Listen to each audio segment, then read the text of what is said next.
Hello everyone, स्वागत है आपका हमारे यूट्यूब चैनल में। तो दोस्तों, सभी को जोहार। कैसे हैं आप लोग? उम्मीद करते हैं अच्छे होंगे। मैं भी अच्छा हूं। तो देखिए, आज मैं आप लोगों के लिए जो अपडेट लाया हूं, ये बहुत ही महत्वपूर्ण अपडेट है, जो कि झारखंड के चतरा जिला से निकल कर आई है ना? झारखंड के चतरा जिला से जो निकल कर आई है, ये घंटी आधारित शिक्षक बहाली की वैकेंसी है, ठीक है? जो कि जितने भी वहाँ पर रिक्त पद हैं, खाली पद हैं, उसके विरुद्ध ये नियुक्तियाँ आई है। ये पूर्ण रूप से जो है अंशकालिक रिक्ति है, मतलब कॉन्ट्रेक्चुअल है ये। इस पर हम बात करेंगे अभी आगे जाके। इसमें हम बात करेंगे कि कितना सीट है, कौन-सा विषय में कितना सीट है, ठीक है? और कब तक अंतिम तिथि इसका कब है, और ये कब कैसे भेजना है फॉर्म को, स्पीड पोस्ट के माध्यम से भेजना है, क्लस्टर के माध्यम से भेजना है ना? ये सारा बातें हम बात करेंगे। क्या-क्या योग्यता मतलब योग्यता क्या है इसका? बीएड तो ज़रूरी है, सीटेट चाहिए या चाहिए कि नहीं चाहिए? जेटेट चाहिए कि नहीं चाहिए? इसके बारे में हम सभी के बारे में हम बात करेंगे वीडियो में। तो हमारे वीडियो के साथ बने रहें।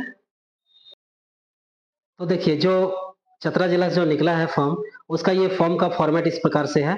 इसी फॉर्मेट में आपको इसका प्रिंट आउट निकाल लेना है आपको, और इसको भर करके भेजना है। देखिए, आपको यहाँ एक फोटो चिपकाना है। यहाँ आवेदित पद, आप कौन सा पोस्ट भर रहे हैं, टीजीटी भर रहे हैं कि पीजीटी भर रहे हैं, उसका नाम लिखना है, ठीक है? पद का नाम, यहाँ पर आपका नाम लिखना है, पिता का नाम लिखना है, जन्म तिथि लिखना है, और दिनांक 1/4/2026 को उम्र की गणना करना है। वर्ष कितना वर्ष हो रहा है, कितना महीना हो रहा है, कितना दिन हो रहा है, ठीक है? और आप कौन सा कैटेगरी में आते हैं, ऐसे अनारक्षित में आते हैं कि अनुसूचित जाति में आते हैं, अनुसूचित जनजाति में आते हैं, पिछड़ा वर्ग में आते हैं, अत्यंत पिछड़ा वर्ग में, और कौन सा जाति है, उपजाति, वो भी लिखना है, ठीक है? पत्राचार का आपको यहाँ पता लिखना है। फिर यहाँ पर आपका अस्थायी पता होना चाहिए, ठीक है? परमानेंट एड्रेस होना चाहिए। फिर यहाँ पर आपको जो लिखना है, माध्यमिक, यहाँ पर मतलब सारा जो आपका बायोडाटा है, एजुकेशन क्वालिफिकेशन को लिखना है। आप मैट्रिक जो कौन सा माध्यमिक, कौन सा बोर्ड या विश्वविद्यालय से पास किए, वो लिखना है ना? उसी प्रकार से यहाँ पास होने का वर्ष लिखना है, कौन कौन विषय आप पढ़े सो लिखना है, कुल अंक कितना था वो लिखना है, कि कौन सा श्रेणी में पास हुए सो लिखना है, आप कितना परसेंट लाए सो लिखना है, ठीक है? रिमार्क्स अगर कुछ है तो लिख दीजिएगा। इंटर में भी सेम वही भरना है, जो बोर्ड और विश्वविद्यालय का नाम लिखना है, कौन सा बोर्ड था, ठीक है? और कौन सा वर्ष पास हुए सो लिखिएगा, कौन कौन विषय आप पढ़े इंटर में वो लिखिएगा, कितना नंबर का पूर्णांक कितना था वो लिखिएगा, कितना अपना और कितना मतलब परसेंटेज लिखिएगा यहाँ पर, और कितना प्राप्तांक प्रतिशत यहाँ पर लिखिएगा, कौन सा श्रेणी, यहाँ पर श्रेणी लिखिएगा, फर्स्ट किए कि सेकंड किए सो, ठीक है?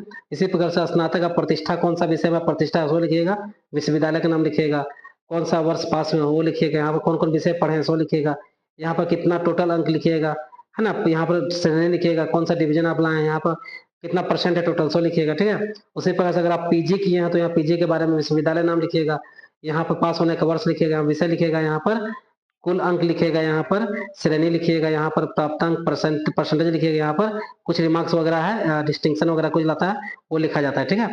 और उसी उसके बाद अगर आपका पीएचडी आप किए हैं तो उसी प्रकार से हम यहाँ पर सारा कॉलम आपको भरना है, ठीक है? देखिए, अब इसमें क्या, अब 11 नंबर में क्या एक्स्ट्रा मांगा जा रहा है, कंप्यूटर की दक्षता अगर आप है, कंप्यूटर डिग्री वो भरना है। अगर आप अनुभव रखते हैं किसी विषय में, कार्य क्षेत्र में अनुभव है, वो भरना है, ठीक है? उसी प्रकार से आपको फिर यहाँ पर आगे लिखा हुआ घोषणा दिया हुआ है, यहाँ पर स्थान लिखना है। जैसे आप मान लीजिए आप चतरा कहीं है तो यहाँ पर चतरा लिखिएगा, और यहाँ पर तिथि लिख दीजिएगा, और यहाँ पर अपना सिग्नेचर कर दीजिएगा, ठीक है? और ये था फॉर्म का फॉर्मेट, है ना? ये फॉर्मेट आपको कहाँ मिलेगा? chatra.nic.gov.in पर जाइएगा, वहां से आपको मिल जाएगा, ठीक है? chatra.nic.in, यहाँ पर देखिए वेबसाइट यहाँ पर दिया हुआ है, इस वेबसाइट में जाइएगा, आपको ये फॉर्म वहां से प्रिंट आउट कर लीजिएगा, ठीक है? तो देखिए, तो बात करते हैं हम पूरा डिटेल में बात करते हैं कौन कौन सीट है इसमें। तो ये जो बहाली हमारी आई है, ये कार्यालय उपायुक्त सह जिला दंडाधिकारी चतरा के माध्यम से निकला हुआ है, कल्याण शाखा से निकला हुआ है, ठीक है? तो देखिए, इसमें क्या है, इच्छा की अभिव्यक्ति, देखिए लिखा हुआ इच्छा की अभिव्यक्ति, अनुसूचित जनजाति, अनुसूचित जाति, अल्पसंख्यक एवं पिछड़ा वर्ग कल्याण विभाग झारखंड, रांची का संकल्प संख्या 2151, दिनांक 15/7/2015 एवं 21/34 दिनांक 20/7/2022 के द्वारा कल्याण विभाग अंतर्गत संचालित आवासीय विद्यालय, मतलब जो भी वैसे आवासीय विद्यालय जो कल्याण विभाग के द्वारा संचालित किए जाते हैं, ठीक है? शिक्षण कार्य हेतु शिक्षकों की कमी के कारण पठन पाठन कार्य वहां पर प्रभावित हो रहा है। इसको मद्देनजर रखते हुए तात्कालिक अवस्था के तहत सर्विस प्रोक्योरमेंट के आधार पर अंशकालिक शिक्षकों से सेवा प्राप्त करने हेतु स्वीकृत बल के विरुद्ध रिक्त पद पर घंटी आधारित शिक्षकों की नियुक्ति हेतु प्रस्ताव संबंधित विद्यालय के प्रधानाध्यापक से प्राप्त किया, जिसका विवरण इस प्रकार से आपके सामने। देखिए, यहाँ पर क्या लिखा हुआ है, देखिए हम सीट के बारे में अगर बात करें, विद्यालय वर्ग रिक्ति के बारे में बात करते हैं, है ना? तो वर्ग देखिए 6 से 10 तक का हम बात करेंगे, है ना?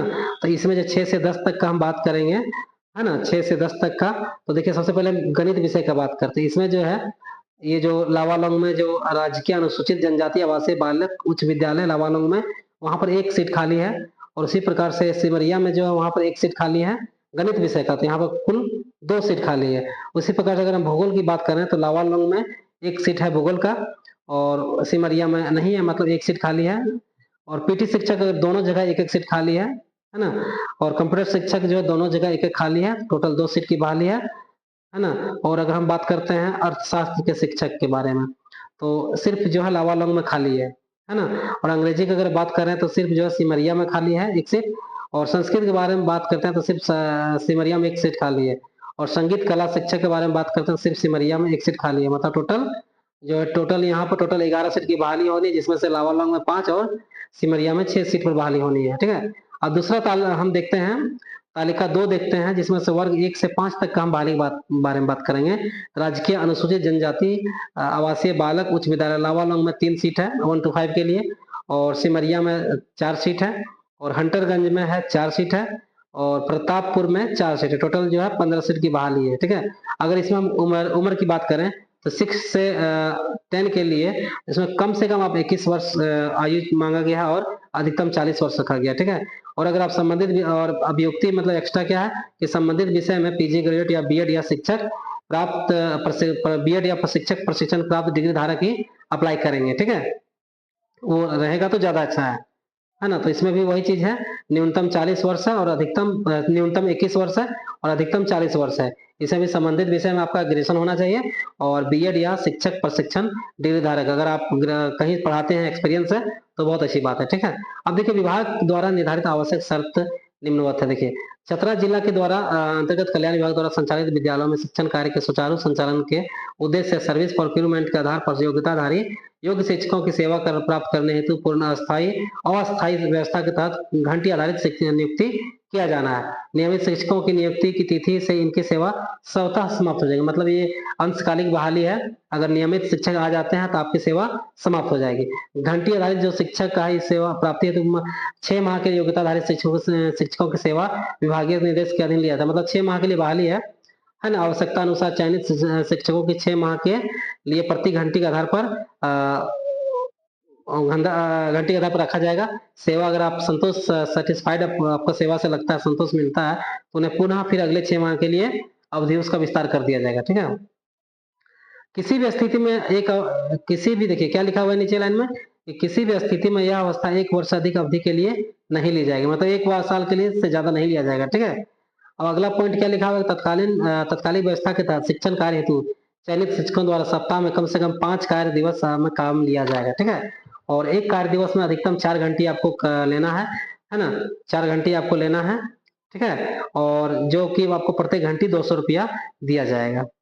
सुविधा आपको देखते हैं, सुविधा के बारे में अगर हम बात करते हैं तो अंशकालीन सेवा हेतु तो किसी भी तरह का अतिरिक्त भत्ता अनुमान्य नहीं होगा।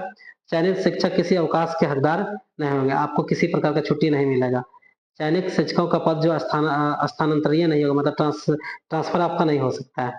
चयनित शिक्षकों को विद्यालय में आवासन की सुविधा नहीं दी जाएगी, मतलब आपको विद्यालय में रहने की व्यवस्था नहीं किया जाएगा, ठीक है? चलिए, चयनित शिक्षकों की दैनिक उपस्थिति के आधार पर किए गए अध्यापन कार्य के अनुरूप वृत्तिका का भुगतान, मतलब आप जैसा काम करेंगे वैसा ही आपको भुगतान किया जाएगा, ठीक है?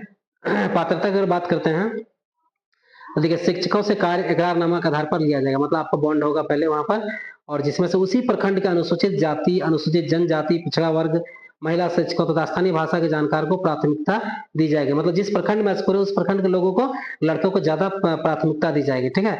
और राज्य सरकार के द्वारा जो आरक्षण का प्रावधान है उसका भी पालन किया जाएगा, ठीक है? दूसरा पॉइंट अगर हम बात करते हैं तो उक्त समिति द्वारा चयन के दौरान प्रखंड स्तर पर अभ्यर्थी अनुपलब्ध हो जाने की स्थिति में दूसरे जिला के अभ्यर्थी का चयन को लिया जाएगा, ठीक है? अगर उस जिला में अभ्यर्थी नहीं है तो।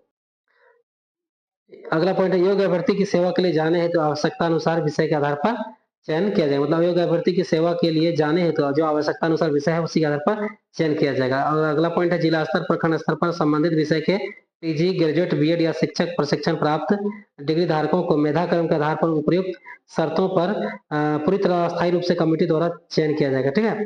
अब अगला पॉइंट लिखा हुआ है कि मेधा सूची की तैयारी सरकार द्वारा निर्धारित एसओपी निर्देश तथा जिला समिति, चयन समिति द्वारा निर्धारित मापदंड के आधार पर किया जाएगा। अगला पॉइंट के बारे में अगर हम बात करते हैं तो दो या अधिक अभ्यर्थी को कर्णांकित प्राप्तांक बराबर होने पर सरकार के नियमों के तहत अभ्यर्थी को प्राथमिकता दी जाएगी। उम्र सीमा में अतिरिक्त छूट शायद सरकार के नियमों के तहत तय होगा।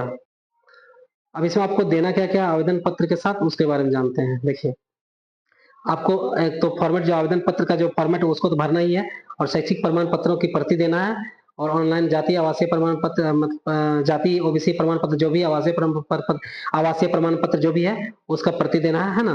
पैन का आधार कार्ड देना है, पैन कार्ड देना है, पासपोर्ट साइज 2 फोटो देना है, और अटेस्टेड करिएगा सबको, ठीक है। और इसका अंतिम तिथि के बाद अगर हम बात करते हैं, देखिए अंतिम तिथि जो है 6 सितंबर 2026 तक है, अपराह्न 4 बजे तक है, ठीक है। मतलब 6 सितंबर को आप शाम 4 बजे तक इस फॉर्म को भेज सकते हैं। और आवेदन जो आप भेजिएगा, आवेदन भेजने का जो पता है वो है जिला कल्याण कार्यालय चतरा, अनुमंडल पदाधिकारी चतरा के कार्यालय परिसर के पते पर कार्यालय अवधि प्राप्त किए जाएंगे, ठीक है। और आप जो भेजिएगा वो निबंधित डाक के द्वारा ही भेजिएगा, मतलब रजिस्ट्री करिएगा, ठीक है। रजिस्टर्ड पोस्ट के माध्यम से ही भेजिएगा, ठीक है। तो ये था हमारा आपके लिए बहुत ही महत्वपूर्ण अपडेट, जो कि झारखंड के चतरा जिला से निकल के आई है, शिक्षक की बहाली, ठीक है। जो कि घंटी आधारित है। तो दोस्तों, आपको हमारा वीडियो अगर उपयोगी लगा होगा तो चैनल को जरूर सब्सक्राइब कीजिएगा, ठीक है। और दोस्तों के साथ शेयर भी करिएगा, ताकि दोस्तों को भी ये महत्वपूर्ण जानकारी मिले। और आप लोग अप्लाई करिए, जो भी एलिजिबल हैं वो अप्लाई करिए। सभी को मेरे तरफ से बेस्ट ऑफ लक, है ना। जो जो अप्लाई करेंगे और अप्लाई करिए। अगर आप चतरा के हैं तो बहुत अच्छी बात है ना। चतरा के इसमें लिखा भी गया है कि चतरा के जो लोकल कैंडिडेट हैं उनको प्राथमिकता दी जाएगी, ठीक है। तो धन्यवाद। हमारे चैनल के साथ बने रहिए इसी प्रकार से, और महत्वपूर्ण अपडेट पाने के लिए दोस्तों को भी जरूर शेयर करिएगा, ठीक है। धन्यवाद।